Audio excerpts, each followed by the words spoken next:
अमीर डैडी ने एक बार फिर अपनी उंगली को सिर पर रखा और कहा कि इसका इस्तेमाल करो। अब यहां से जाओ और अपने काम में जुट जाओ। तो सबक एक, अमीर लोग पैसे के लिए काम नहीं करते। मैंने अपने गरीब डैडी को यह नहीं बताया कि अब मैं मुफ्त में काम कर रहा हूं। उन्हें यह समझ में नहीं आता। मैं उन्हें इसकी वजह ठीक से इसलिए नहीं समझा सकता था क्योंकि मैं खुद भी इसे ठीक से नहीं समझ पाया था। अगले 3 हफ्ते माइक और मैं 3 घंटे तक हर शनिवार को काम करते रहे, मुफ्त में। काम बहुत परेशानी वाला नहीं था और वक्त गुजरने के साथ साथ ये ज्यादा आसान होता जा रहा था। मुझे अफसोस था तो बस अपने छूटे हुए बेसबॉल गेम्स और कॉमिक्स का। अब मैं उनका मजा नहीं ले सकता था। तीसरे हफ्ते दोपहर में अमीर डैडी आए। हमने उनके ट्रक के पार्किंग में आने की आवाज सुनी। वे स्टोर में घुसे और उन्होंने मिसेस मार्टिन को गले लगाकर हेलो कहा। स्टोर में क्या चल रहा है यह जानने के बाद वे आइसक्रीम फ्रीजर के पास गए। उसमें से 2 आइसक्रीम निकाली, उनका दाम चुकाया और इसके बाद मेरी और माइक की तरफ इशारा करके कहा, चलो घूमने चलते हैं।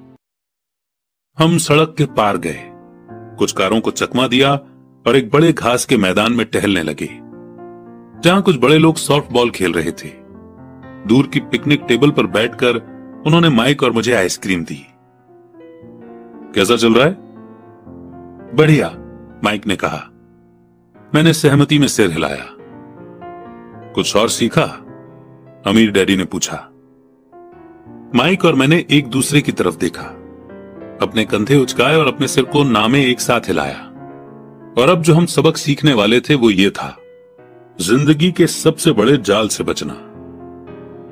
अच्छा ये होगा कि तुम बचपन से ही ये सोचना शुरू कर दो, तुम अब जिंदगी के सबसे बड़े सबक को देख रहे हो। अगर तुम इस सबक को सीख लेते हो तो तुम बहुत ज्यादा आजादी और सुरक्षा भरी जिंदगी का सुख ले सकते हो। अगर तुम ये सबक नहीं सीख पाते हो तो तुम भी मिसेस मार्टिन और इस पार्क में खेल रहे ज्यादातर लोगों की तरह ही बन जाओगे। वे बहुत ज्यादा मेहनत करते हैं पर उसके बदले में उन्हें बहुत कम पैसे मिलते हैं। वे नौकरी की सुरक्षा के मोह में फंसे रहते हैं। हर साल मिलने वाली 3 हफ्ते की छुट्टियों और 45 साल तक काम करते रहने के बाद मिलने वाली थोड़ी सी पेंशन का सपना देखते रहते हैं। अगर इस तरह की जिंदगी जीने में तुम्हें सुख मिलता है तो मैं तुम्हारी सैलरी बढ़ाकर 25 सेंट हर घंटा कर सकता हूं। पर ये लोग अच्छे लोग हैं और मेहनती भी हैं, फिर आप उनका मजाक क्यों उड़ा रहे हैं? मैंने पूछा। अमीर डैडी के चेहरे पर मुस्कान आ गई।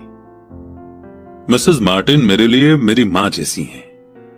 मैं इतना कठोर नहीं हो सकता कि उनका मजाक उड़ाऊं। ये कठोर लगता जरूर है क्योंकि मैं तुम दोनों के सामने सिचुएशन साफ करना चाहता हूं, और वो भी आसान शब्दों में। मैं तुम्हारे नजरिए को बड़ा करना चाहता हूं ताकि तुम कुछ आगे भी देख सको, दूर तक देख सको। ज्यादातर लोगों को आगे देखने का फायदा कई बार सिर्फ इसलिए नहीं मिलता क्योंकि उनके देखने का दायरा बहुत छोटा होता है। ज्यादातर लोग जिस जाल में फंसे हुए हैं वे उसे देख ही नहीं पाते। माइक और मैं वहां पर सोचते हुए बैठे रहे क्योंकि हम उनकी बातों का मतलब पूरी तरह से नहीं समझ सके थे। उनकी बातें सुनने में कठोर और कड़वी लग रही थी, पर हम ये भी जानते थे कि वे हमें कुछ सिखाने की काफी कोशिश कर रहे थे। मुस्कुराहट के साथ अमीर डैडी ने कहा, क्या 25 सेंट हर घंटे का ऑफर अच्छा नहीं लगा? क्या इससे दिल की धड़कन तेज नहीं हुई? मैंने अपना सिर ना में हिलाया, जबकि असल में ऐसा ही हुआ था। 1 घंटे काम के बदले 25 सेंट मेरे हिसाब से बहुत बढ़िया सौदा था। अच्छा, मैं तुम्हें 1 घंटे के $1 दूंगा, अमीर डैडी ने शरारत भरी मुस्कान के साथ कहा। अब मेरा दिल तूफान मेल की तरह दौड़ रहा था। मेरा दिमाग चीख चीख कर कह रहा था कि इनकी बात मान लो, मान लो। मुझे अपने कानों पर भरोसा नहीं हो रहा था, पर फिर भी मैं चुप रहा। अच्छा, $2 हर घंटे के? मुझे ऐसा लगा जैसे मेरे छोटे से 9 साल के पुराने दिमाग में किसी ने बम फोड़ दिया हो।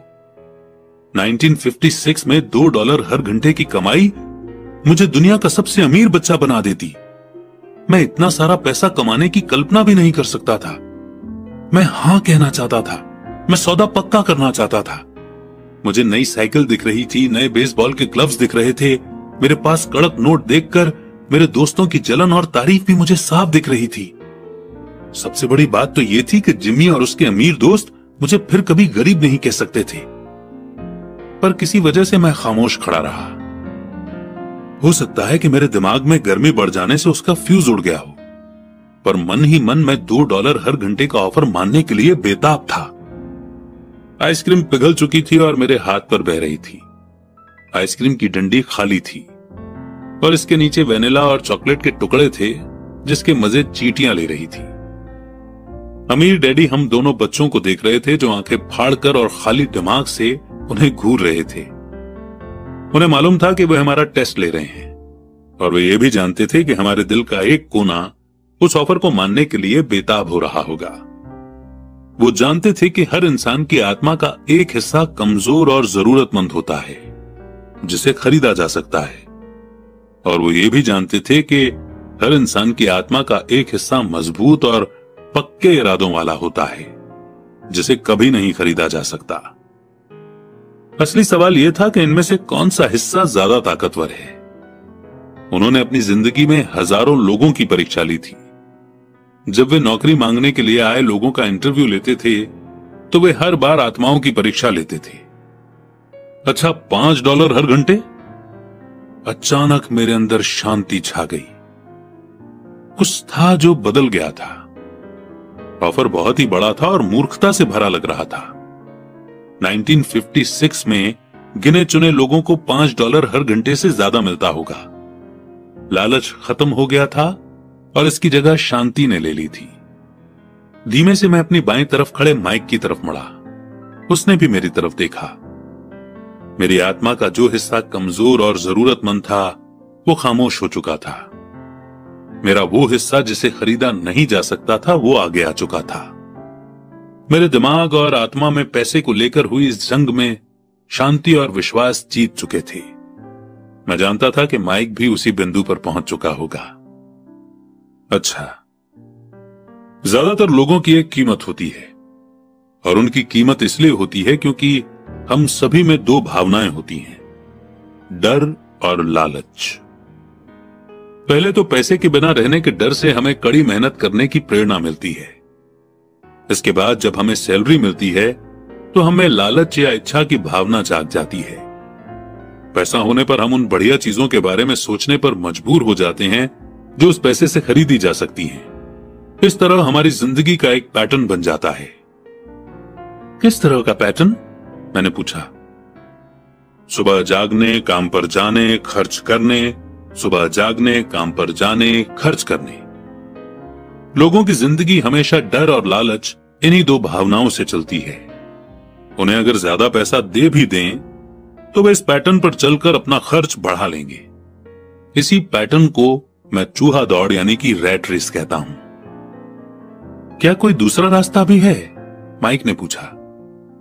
हां, अमीर डैडी ने धीमे से कहा, पर इसे बहुत कम लोग खोज पाते हैं।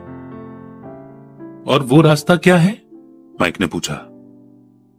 उसी रास्ते को तुम लोग काम करते हुए और मेरे साथ सीखते हुए खोज लोगे। मैं यही उम्मीद करता हूं। इसी कारण मैंने तुम्हें पैसे देना बंद कर दिया है। पर इस बारे में कोई हिंट तो दीजिए, माइक ने कहा।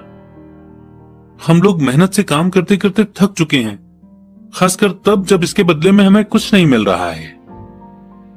पहला कदम तो यह है कि तुम लोग सच बोलो, अमीर डैडी ने कहा।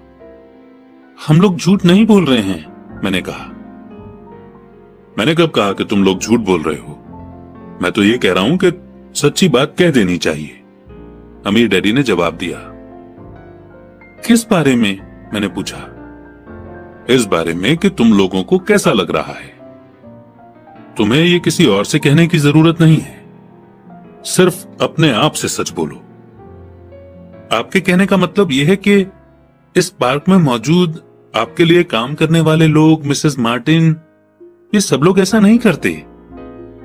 मुझे ऐसा ही लगता है। इसके बजाय उन्हें हमेशा पैसा नहीं होने का डर सताता रहता है। उस डर का सामना करने के बजाय, सोचने के बजाय, ये लोग सिर्फ रिएक्ट करते रहते हैं। इस दौरान वे दिल से काम लेते हैं, दिमाग से नहीं। अमीर डैडी ने अपने सिर पर उंगली ठोकते हुए कहा। फिर उनके हाथ में कुछ पैसे आ जाते हैं और उनमें खुशी, इच्छा और लालच की भावनाएं जाग जाती हैं। और एक बार फिर वे दिमाग से सोचने के बजाय दिल से काम करने लगते हैं। तो वे दिल से यानी अपनी भावनाओं से सोचते हैं, माइक ने कहा। बिल्कुल ठीक। वे इस बारे में सच नहीं बताते कि उन्हें कैसा लग रहा है। वे अपनी भावना से काम करते हैं और दिमाग से सोचने का कष्ट नहीं उठाते।